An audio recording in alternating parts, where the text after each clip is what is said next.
Dating a blind boyfriend for 5 years, and just before marriage, he suddenly regained his sight. I stood there with a smile next to my best friend, let him guess who I really was. He didn't hesitate and chose my best friend. Friends asked why. He paused, then smiled. How could my Nina be an ugly woman? When the bandage was lifted, everyone held their breath. I saw Sean embracing his friends tightly. He couldn't wait to ask his friend, "Where's Nina?" My heart warmed. Unexpectedly, the first thing Sean did after regaining his sight was to look for me. Finally, he saw me, crying tears of joy by the bedside. And meeting his gaze, I stood in front of him, holding my best friend's hand with tears in my eyes. When Sean was blind, he was very sensitive to voices.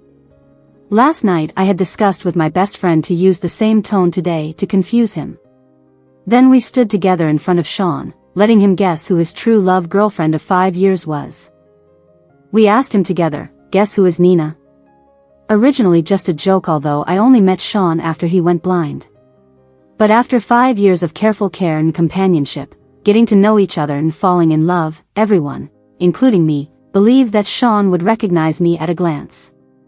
Sean's gaze passed over my face. I watched him pause. Then he confidently smiled in my best friend's direction. He called out to my friend, "Nina, come here and let me hug you." Sean once told me while drunk. He had a car accident on his way to reconcile with his ex-girlfriend, which caused a blood clot to compress his brain nerves, leading to blindness. And throughout that time, his ex-girlfriend never visited him once. Since then, Sean closed off his heart. His personality became unpredictable. No one dared to approach him. Until he met me. At that time, I happened to be hospitalized with injuries for certain reasons. Sean lived next door to me.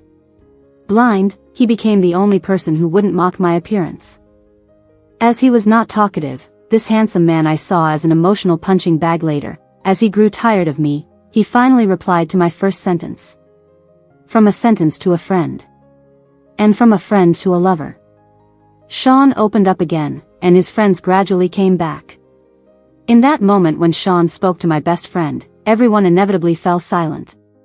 Feeling the situation was wrong, one of the friends quickly pulled me in front of Sean, trying to find a way out for him and protect my dignity, which was about to shatter. "Sean, are you trying to scare Nina on purpose? Trying to make her sad, then give her a huge surprise?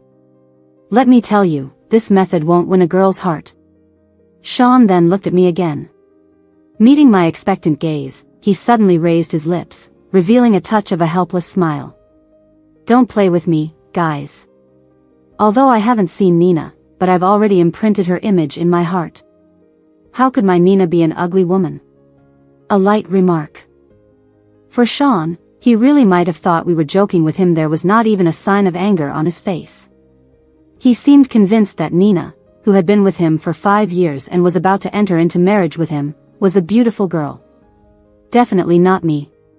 Under the worried eyes of his friends and my best friend, the flattery choked by emotional imbued with a sense of sobbing. I smiled gently. Sean is so smart. I am indeed not Nina. My best friend wanted to explain, but I grabbed her wrist. The smile on my face finally collapsed as the door of the ward closed. Listening to the voices inside the ward, and vaguely hearing Sean's incredulous astonishment emanating. "Are you not fooling me? Isn't it Nina? Didn't she come to see me today?" Squatting in the corridor, I thought I should have guessed it earlier. I have never been in a relationship. Sean is my first real boyfriend in the true sense. Because of my appearance, I have been the target of others' attacks since I was young. I still remember the day Sean confessed to me. He held my hand, rubbing it with his fingertips, under the witness of his many friends, his eyes fixed on me without blinking. It is said that the pupils of blind people look very hollow, but Sean's, somehow could convey a hint of deep affection. Coupled with his handsome features. He said, "No matter what you look like, I can recognize you at a glance. Nina, you feel different from others to me." His friends knew his character well. Someone quietly advised me, "Sean likes good-looking girls." Nina, if he regains his sight, how about you? Everyone thought Sean agreed to be with me only because he couldn't see my appearance. But Sean confirmed through his actions that their concerns were unnecessary. Sean seemed to really love me. Even once, when his friend tried to fool him by holding hands with a stranger behind my back. Sean sensed it immediately. He forcefully shook off the woman's hand, his face changing abruptly. I heard that Sean was very angry that time he smashed the glass cups on the coffee table and scolded his friends with a cold face. If you do this again, don't come look for me. Nina is unique to me. In the end, his friends apologized to me one by one, and changed their tune. When Sean's ex-girlfriend comes, she's scared off by the currently infatuated Sean. He really likes you.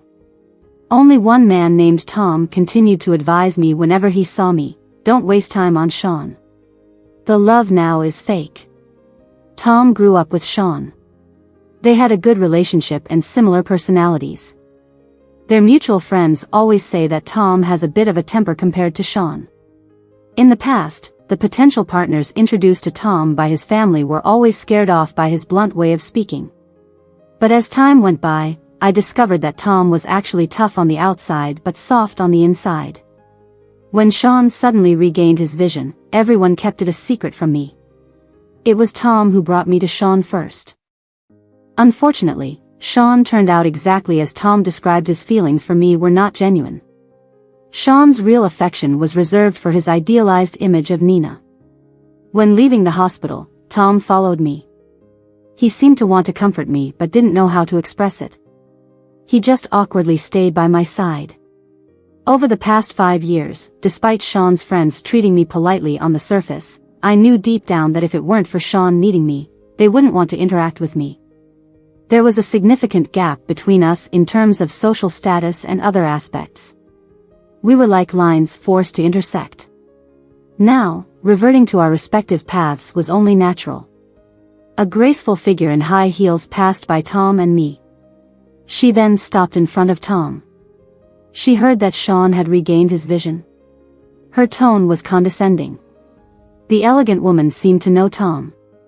Tom glanced at her briefly, clearly indicating he didn't want to respond.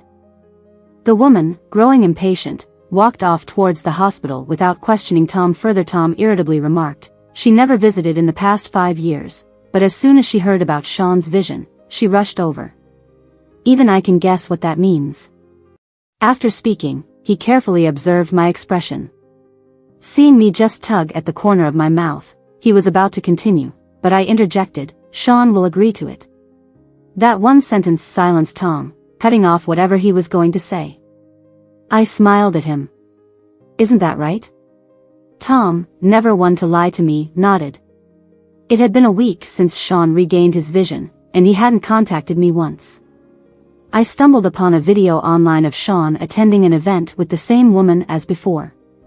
The spotlight was on them, a handsome couple, but the surprising part was that Sean, who always smiled in my presence, didn't smile once throughout the video. Everyone was talking about how Sean, who had been in seclusion for so long, suddenly reappeared in public. A message from Tom popped up on the screen, asking if I wanted to go to the library. I was preparing for a degree exam. Upon hearing this, Tom volunteered to be my tutor. I understood that he wanted to help me return to my own world. For years, I had devoted too much time to Sean, even taking a year off from school to help him overcome his blindness. I responded positively. As I was about to put down my phone, I noticed a familiar number in an incoming call. Even without a name, it was etched deep in my memory. Back then, Sean somehow got hold of my number, probably out of boredom, and would call me from morning till night. He never discussed anything. Instead, he childishly asked me to bring cotton candy from the university gate. But this time, his voice was unusually serious. Nina, he called me, his breath heavy. I miss you a lot. I held back the bitterness in my eyes. After a while, I tried to steady my voice before replying, Sean, let's break up. There was a heavy silence on the other end. We used to talk on the phone for hours, me speaking, him listening, until we both drifted off to sleep without hanging up. We had been in a passionate relationship for 5 years. Even though I suggested breaking up, Sean had never mentioned meeting in person. Deep down, I had a suspicion. Perhaps his subconscious already believed that he had met an unattractive woman named Nina on the day he regained his sight. He didn't speak again. A heavy silence lingered around me, making my fingers stiff and legs numb. I ended the call, not even realizing when it had been cut off. After some thought, I decided to take a taxi to the city library. If there was no more love, at least there shouldn't be an absence of academics. Tom handed me a cup of hot coffee when I arrived early. "Why did you come so early?" I asked, taking off my scarf and coat and hanging them on the chair back. Tom took out study materials from his bag and spread them out slowly on the empty desk. "I was afraid you'd have nowhere to cry," he said as he highlighted a key point in the material and passed it to me. I saw the red-marked notes in the book and the densely packed branch diagrams. "I broke up with Sean," I said emotionlessly as I copied the key points into my notebook. Tom paused. "He won't agree," Tom said. "It's just a matter of time." I stopped writing, feeling a sourness in my nose. He's deceiving himself now. He can't keep avoiding me forever. When he confirms that his ideal Nina is an ugly girl, not as beautiful as he imagined, he will give up. "You're not ugly." With these words, Tom and I both looked up at each other. As he spoke, he looked particularly uncomfortable, his lips pursed tight, and the corners of his eyes trembling slightly. I caught a glimpse of a blush on his ears. The man seemed to be forcing himself to stay calm. But he repeated, "Nina, you're not ugly. You shouldn't let others define you based on their opinions. Whether a person is ugly or not cannot be judged solely by appearance. I hope you can understand that." He gazed straight into my eyes. I didn't understand the meaning behind Tom's words. In the worldview I grew up with, I was always taught that those who are unattractive are considered ugly. It's an unchangeable fact. And because of this fact, I have endured a lot of bullying. Being ugly, even when the class beauty copied my answers, the teacher still chose to believe her and punished me. Classmates called me shameless. Parents felt embarrassed because of me. I guess Tom was trying to comfort me. So, I just forced a smile, lowered my head, and opened the book in my hands without looking at him. But there was a hint of complaint in my tone. "You good-looking people will never understand. After all, no one will point at you, Tom, and call you ugly." After saying this, I quietly raised my eyes. Tom turned his face slightly, and from my angle, all I could see was his tightly clenched jawline and his thick eyelashes that resembled small fans. At that moment, I couldn't tell what expression he was wearing. Just when I thought we wouldn't communicate further for a while, I saw him roughly run his fingers through his hair, messing up his neat hairstyle a bit. He called out, "Nina." Suddenly, I raised my head and met his intense gaze. Tom seemed to be on the verge of losing control. "I said you're not ugly. You're annoying. If you dare to argue back, I won't bother counseling you again." Tom's sudden burst of temper left me bewildered. It was as if, in an instant, a long-buried hot-tempered side of Tom's personality had erupted. Fortunately, our interaction soon returned to normal. By the time we left the library, the sky had darkened, and a few stars hung high in the sky. Tom was on the phone beside me, and I noticed his brow furrowing slightly. When the call ended, Tom explained, "My grandpa had a sudden heart attack during dinner. He's been taken to the hospital. The situation doesn't look good, and they've asked me to come quickly." I remembered Tom's grandpa, a respected old general who always looked serious but was always smiling when he saw me. Tom surveyed the traffic on the street and the constant honking. He decisively said, "Let's take the subway. It'll shorten the travel time to 20 minutes." It was the evening rush hour, and since the library was in the city center, driving would probably take an hour or more to reach the hospital. I hadn't expected someone like Tom to suggest taking public transportation. Sean once told me that people like them always had chauffeurs picking them up since childhood, and on their adulthood, their families even gave them sports cars as gifts. When Sean heard that I usually took the subway and buses, he visibly showed sympathy. He said that during the time we were together, he wouldn't let me suffer like that again, even though for me, it was just a normal way of life watching Tom skillfully swipe his card to enter the subway station. I couldn't help but ask curiously, "Aren't you embarrassed to do this?" "Why?" he counter-questioned quickly, looking puzzled. "The country has provided us with such a convenient tool, shouldn't we cherish its use? Or do you genuinely look down on yourself from the bottom of your heart?"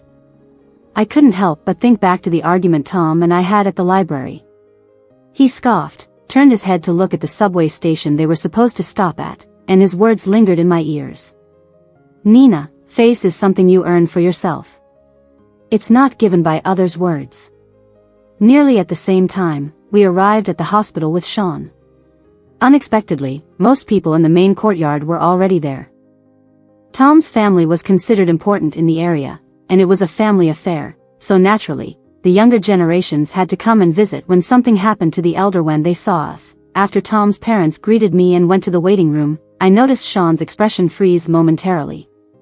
I had a brief encounter with the beautiful woman by Sean's side. Avoiding eye contact with me, Sean turned to Tom, who was catching his breath next to me. "Where did you guys come from?" "From the library," Tom replied, handing me the bag he carried for me. "Nina wants to study literature in graduate school, and I, having a Ph.D. thought I could help her. I don't want to hide anymore." Clenching my fist, taking a deep breath, I slowly moved towards Sean, in front of everyone. In that moment, standing before Sean, amidst the onlookers, only I knew that my palm was covered in a thin layer of sweat. Yet, with courage, I approached Sean and took out the diamond ring that had accompanied me for a long time. It was the ring Sean had placed on my finger himself. Now, holding the ring gently in my palm, I offered it to Sean. Tom was right. Face is something you earn for yourself. Instead of waiting for Sean to coldly end this relationship, I decided to speak frankly and salvage whatever dignity was left for myself.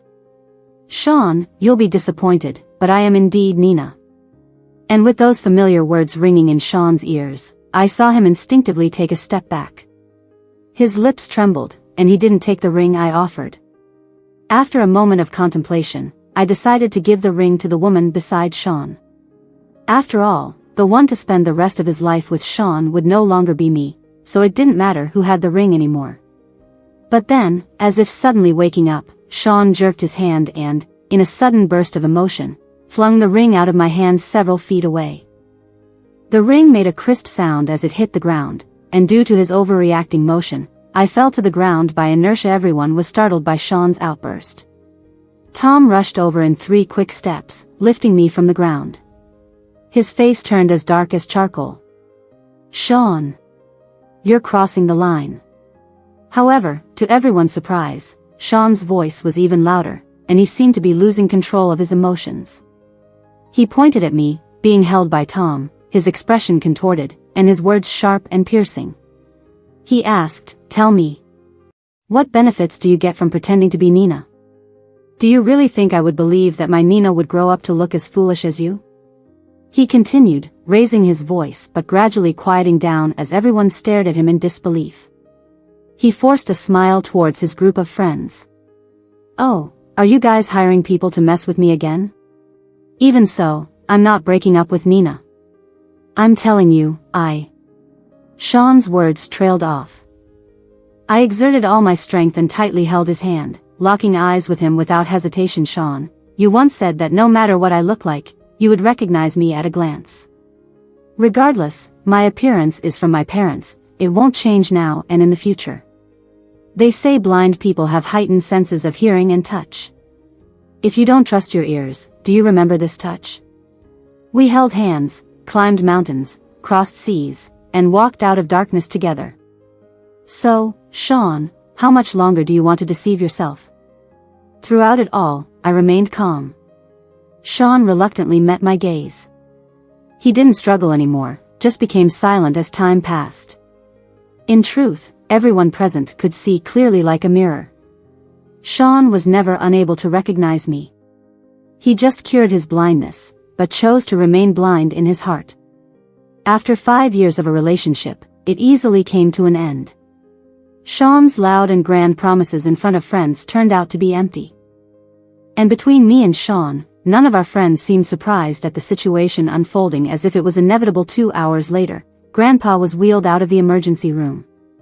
He was then taken to the observation room. The doctor said if his condition improved, he could be moved to a regular ward the next day.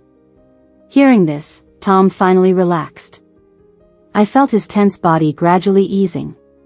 He turned to me and asked, "Are you hungry?" It then occurred to me that we hadn't even had dinner. Thinking he was hungry, I took out a pack of biscuits from my bag and handed it to him. He was surprised but accepted it without any disdain, opening the package and taking a bite. I tossed the packaging into a nearby trash can. Though it was a completely normal gesture, I couldn't shake the feeling of eyes burning into my back. Most people had left the scene, but Sean inexplicably lingered without leaving. I had no intention of communicating with him further. And after the previous commotion, Tom seemed to be giving Sean the cold shoulder, leaving the quiet hallway filled only with everyone's silent breaths. Finally, unable to hold back, I said to Tom, "It's late, I should head back now. I'll come see Grandpa again tomorrow." "I'll walk you out," Tom and I said simultaneously. It wasn't surprising that Tom said this, but I glanced at Sean in surprise, unsure of how he planned to insult me next. Sean's eyebrows furrowed so tightly they could have crushed a fly. Obviously, he was just as confused as to why he said those words. "No need," I shook my head, telling Tom, "Tom, stay here with Grandpa a little longer." I then called a cab on my phone and started to leave. Tom followed and stood next to me outside the hospital, keeping me company in the cold breeze. We chatted idly. The taxi arrived quickly. Just before I got in, his dry and warm hand suddenly grasped my wrist. Tom lowered his head, his amber eyes reflecting the car lights with clarity and sweetness. He was bathed in a new light. I returned his gaze in that posture. "You did great today. You were brave. It makes me impressed." Tom paused, searching for the right word. "Take notice." I paused, then smiled, slipping into the back seat of the car. I waved goodbye through the window at him. Dignity is something earned for oneself. I would remember that. Going forward, I would gradually stop caring about gossip and live for myself. Changing one's habits is difficult. Just like how I initially thought Sean would change his preferences for me. In the blink of an eye, it had been over a month since I broke up with Sean. During this time, the internet was flooded with news of Sean planning to marry Vivian. Despite everything, they ended up together. I suddenly remembered when Sean's parents vehemently disapproved of our relationship. They said Sean should be with a woman of equal status. Yet Sean held firmly to my hand. He said he didn't care about status, only about whether the person he spends his life with is me. Sean's parents were shocked at his determination. I sighed, resenting falling back into memories. After finishing the final voiceover script, I turned off the microphone and checked my silent phone. It started ringing abruptly, just as the first round ended, and impatiently began the second melody. I said hello, and a commanding female voice came on. "Are you Nina?" "I'm Vivian. Let's meet." Vivian arranged to meet at a high-end restaurant's private room. The opulent interior of the restaurant starkly contrasted with my cotton jacket and canvas bag. In the past, facing such situations, would instinctively be too nervous to enter. But now, I followed the waiter's lead and calmly took a seat across from Vivian. Seeing me, Vivian scrutinized me up and down, sneering, "In the past, you wouldn't even have the qualification to sit with me." Glancing at the time on my phone, it was 2 o'clock, and I had planned to meet Tom for library tutoring, so I skipped the pleasantries and asked directly, "Are you meeting me about Sean?" At this, she raised an eyebrow, meeting my steady gaze. Seeing I wasn't intimidated, she with interest raised a delicate eyebrow. "Sean kissed me." She got straight to the point. Taking a sip from my teacup, I tried to conceal the turmoil in my heart. "He kissed you, but called out your name." Upon hearing this, I paused mid-sip. I wondered what ordinary, even inferior, qualities this woman possessed that made Sean so obsessed. 5 years ago, Sean proposed to me. I turned him down, and he had a big temper tantrum, racing cars, drinking, and ending up blind in one eye. It caused a commotion in our circle. Everyone said Sean loved me to the bone. But now, when I reached out to make amends and accept his proposal, he seemed distracted and called me Nina by mistake. I couldn't bear being compared to someone like you, Vivian, who grew up with a silver spoon, speaking without regard for others' feelings. I wasn't comfortable hearing your words. So, Vivian, did you invite me here just to belittle me? To boost your ego after Sean humiliated you? Before Vivian could speak, I stood up. No need, Vivian, Sean and I have broken up. It's not my business if you can't win him back. But I'm glad. Since Vivian saw me as a comparison and invited me out, it means in her heart, we could sit down and have tea together. I smiled slightly at Vivian's displeased expression. The tea was delicious. Thank you for your hospitality, Vivian. I quickly hailed a cab by the roadside. There were still a few meters left to the library building when I saw a tall figure in a gray wool coat standing on the side, like a solitary landscape. Tom had lingering bruising around his mouth and even a purple patch near his eye. I teased, getting into fights at this age. He avoided my gaze, deliberately steering away from the topic we studied until 5 in the evening. Tom said he had to go to the hospital to check on his grandpa, so we didn't linger. The study library was on the 6th floor, and the elevator slowly stopped on the 3rd floor. A man squeezed between Tom and me, with bruises similar to Tom's at the corner of his mouth. The cold air mixed with the scent of alcohol wafted into our noses, unpleasant. None of us spoke a word until we reached the 2nd basement level. Tom was about to take me to his car when someone grabbed my arm. Looking into my puzzled expression, Sean hesitated to say something. I easily freed myself after a couple of struggles. Tom took the opportunity to put his arm around my shoulders, leading me away and creating distance from Sean. He gave Sean a freezing look. If you have nothing to do, you can go and be with your fiancé. Nina needs to study, and I'm busy. I don't have time to be your relationship coach with Vivian. About halfway out, I thought I heard a sob, very faint. Maybe I misheard. No one knew why Sean showed up here. But I no longer had any interest in Sean. I spent the rest of the journey gazing out the window, watching the scenery retreat rapidly. Thin layers of transparent ice formed on the ground. The temperature difference between inside and outside created a mist on the front window. Breaking the silence, Tom asked, if Sean asks for a reconciliation, would you agree? Impossible. Tom's eyes flickered with alternating light, like the transition between day and night. He wouldn't ask me to reconcile. My answer darkened Tom's eyes. He focused on the dark road. Sean actually likes you. I turned my head, and Tom blinked his long eyelashes, 5 times in total. I chuckled. You used to say he didn't like me. Tom refused to look at me, his stubbornness showing. But I knew, he would never lie to me. I poured my heart out. But whether Sean likes me or not, we can't go back. I'm happy with my current state. Without Sean, I can still live a fulfilling life. I don't need to feel inferior. At the red light, Tom's slender fingers gripped the steering wheel tightly. His knuckles turned white from the pressure. 10 seconds later, the car started again. He couldn't help but curve his lips in front of me. Very beautiful. What? You. That night, I was sound asleep. In a daze, the phone rang repeatedly near my ear. It was too noisy. After answering, the almost hoarse voice on the other end was Sean's friend. Nina, Sean's going crazy drunk, threatening to break off the engagement with Vivian. He said, in those invisible 5 years, there was always a woman named Nina by his side. He no longer had feelings for Vivian. Sean. Don't go any further. Nina, please can you talk to Sean for a few minutes? The noise of the argument mixed with the sound of glass falling to the ground. I sighed and turned on the night light, leaning against the head of the bed, gently saying to the other end, just put it on speakerphone. There was static on the line. The phone must have been brought next to Sean. Nina. I called out, and immediately, it fell silent. Nina. Sean cried softly, grabbing the phone and choked up to confess. Nina, I like you. I really do. I don't know how things became like this.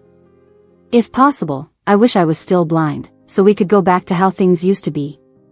Nina, tell me what to do, Nina. His voice shattered even more. During the years when Sean was blind, he never hesitated to express his love to me. He seemed like he couldn't say enough, always holding me and telling me I love you. So I believed Tom. I didn't question Sean's feelings anymore. You think he doesn't like Nina? No, he does. But his liking is too one-sided. He only likes that Nina in his imagination, beautiful, excellent, all his. When he realized I was nothing like his imagined Nina, he started to fall apart, became extreme. He even preferred to trap himself in the chains of his illusions. I didn't actually block Sean's contact. If he wanted to reach out to me, he could anytime. But he never did. Sean, this is the last time I'm talking to you calmly. I said indifferently, ready to hang up at any moment. It's also a way to end this relationship definitively. Maybe in your eyes, the current me has flaws everywhere. I can't become that perfect Nina in your eyes. But have you ever considered, I've always just been me. The Nina you think of is also built on top of my foundation. Your frenzy actually makes me think that the me who used to like you lacks discernment. After saying that, without waiting for a response, I bluntly hung up the phone. I've said what I needed to. Whether Sean listens or not is not my concern. After that incident, I received a text from an unknown number. I stared at it for a while and silently deleted it. On the day Tom's grandfather was discharged from the hospital, I went as well, briefly meeting eyes with someone from afar. I quickly looked away. Tom and I each supported his grandpa towards the hospital entrance where the car was parked. Grandpa was smiling the whole time, didn't have the air of a senior military officer. But when getting into the car, he patted my hand and suddenly asked me, Nina, what do you think of Tom? Tom, who was looking down to arrange the car seats, suddenly looked up, looking startled. I told Tom's grandpa the truth. Tom has taught me a lot. I'm very grateful to him. There were subtle ripples in Tom's eyes. He pursed his lips, silent. The next moment, Grandpa reached out and lifted both our hands to overlap, patting them affectionately. He nodded, saying, in that case, you two better get along well. I agreed. After that, he got into the car alone. The car swiftly drove away.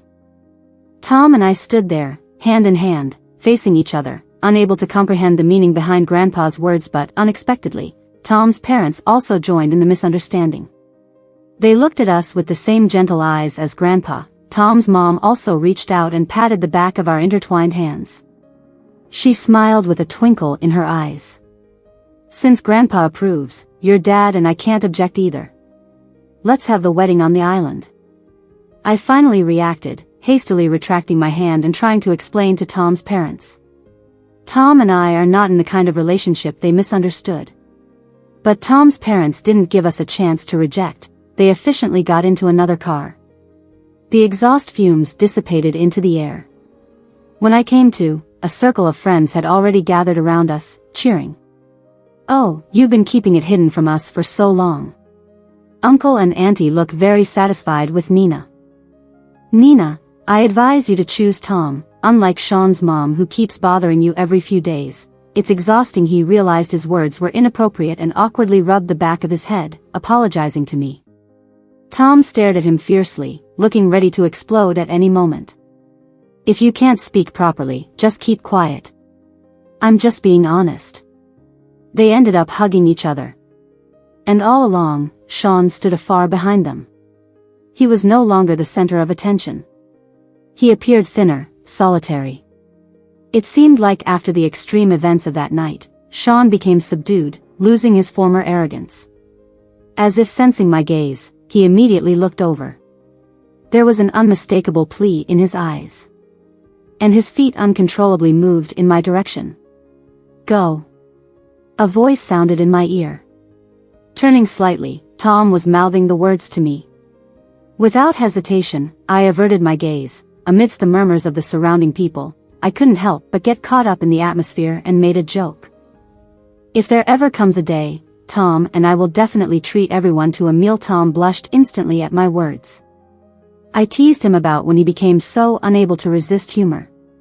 As I turned around, in the corner of my eye, Sean slumped his shoulders. He didn't come after us until the car drove away. The breaking of Sean and Vivian's engagement was a big sensation for a while. It was said that Vivian directly slapped Sean in front of his parents in anger. Everyone thought with Sean's temper, he would surely explode. But Sean remained silent throughout, mechanically allowing Vivian to vent her anger on him. Everyone thought Sean had gone mad.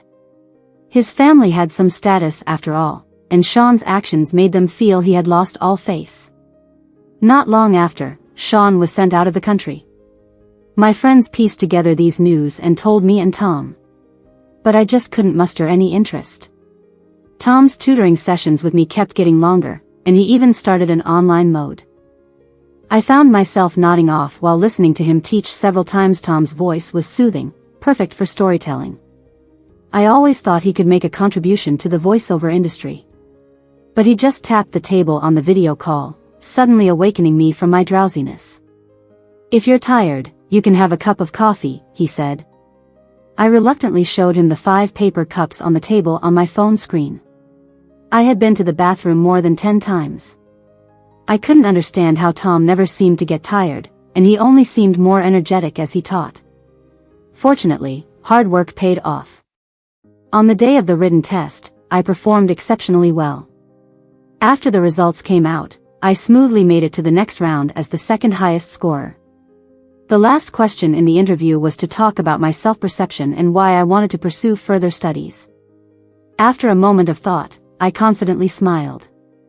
To not disappoint those who genuinely helped me. To be able to be a better version of myself. Epilogue. After breaking off the engagement with Vivian, Sean was sent out of the country by his parents. He suffered from insomnia every day. But if he took sleeping pills, he would have very heavy dreams. In his dreams, it was all about Nina. She laughed, cried, looked wronged. He knew he liked Nina. He couldn't help but think of the day he suddenly regained his sight and saw Nina. Nina's sweet smile made him guess who she was. In fact, he had recognized her at first sight.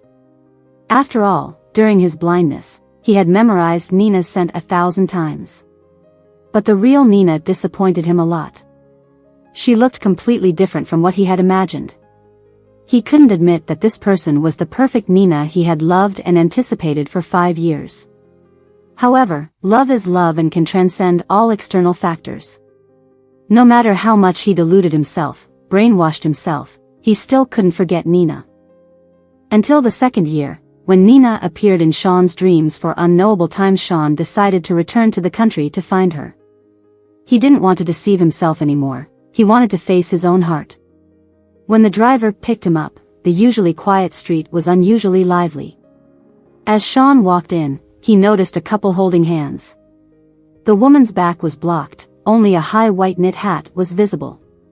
Sean heard a strong voice speaking. It was Tom's grandfather. He was talking about the wedding arrangements on the island, showing no signs of backing down even for such a short distance. Sean had a bad premonition in his heart. Suddenly, a petite figure appeared in his sight. "We are doing this for your own good," Nina sweetly leaned on Tom's side, shaking his small arm, and Tom compliantly embraced her body. The two of them huddled together and exchanged some whispers. Tom let go, and Nina bounced to the side of his grandfather. The old man burst into a smile in an instant. As he turned around, the man's gaze fell on Sean. There was a moment of stillness. They stared at each other from a distance, neither speaking first. "Tom, why haven't you left yet?" Seeing that no one had moved, Nina urged, tilting her face up, revealing part of her cheek. Sean finally saw clearly. Nina had become fairer. She used to be thin and her cheekbones always looked hollow, making her look lifeless. Now it was evident that she had been eating well. Her face was plumper, pushing her eyes to seem bigger. The joy in the corners of her eyes and eyebrows was apparent. She had actually become more beautiful. Sean wanted to walk in, but his feet felt like they were made of lead, unable to move. Sean heard the two of them chatting naturally. "What do you want to eat?" "Cotton candy." After a pause, Nina continued, "Do you think I'm childish?" "Yes," Tom never lied. But Nina laughed. "So, would you buy it?" "Yes." His hands and feet were freezing. Because he saw Nina tiptoe and lightly kiss Tom's right cheek. Tom slowly approached Sean with this profound love following him to the backyard. There was a very thick pine tree, uncle had picked up when they were very young. In the dead of winter, the trunk was still tall and straight, in line with the usual atmosphere of the street. "Nina and I are getting married next month," Tom said bluntly, without any regard for Sean's increasingly pale face. Sean rushed here in a sorry state, struggling to find his true feelings, only to receive such news. Sean didn't know how to respond. Tom smiled, and continued, "My parents and grandparents really like her." Sean clenched his fists. It took great effort for him to find his voice. He wanted to escape from there. Sean whispered, "You take good care of her, she looks so beautiful now." Tom's smile was warm and gentle, just like his mother, but his words were piercing. There's no need to take care of a blind person. Without the pressure from parents, learning to be kind to oneself, having one's own perspective, naturally makes one look better than before. It's the beauty that confidence brings. With a few words, Sean's past actions were easily dragged to the depths. Sean moved his lips, but no matter what, he couldn't speak. He pushed Nina away himself. Now he's completely disqualified. Tom looked at Sean's disheartened face, as if all his strength had been drained. He went back to his country. A clear female voice entered his ears, followed by Tom's hand being squeezed by a soft, smooth hand. He held it back. "Did you see him?" Tom asked. "I'm not blind. Do you want to see him?" Nina frowned, feeling the warmth in her palm. Everything I needed to say to him was already said a year ago. They walked back hand in hand. Their footprints deep and shallow, shadows endlessly stretching. "I think Sean regrets it." Nina was a little speechless, Tom's straightforward personality always giving her a headache. "So what?" She raised her head, raising an eyebrow at Tom. "Are you planning to reunite us?" This time, Tom answered decisively. "Impossible." "Then it's settled." The icy hand gradually warmed up. Nina pinched the man's fingertips, stirring up a tangle with him. "If you have the time to persuade your girlfriend to get back with her ex, you'd better use your brain to figure out how to stop Grandpa from going to the island." Nina heard Tom muttering after some time. "I'm not persuading her." Nina sighed helplessly. The future now is what she needs. As for the past, let it drift away with the wind.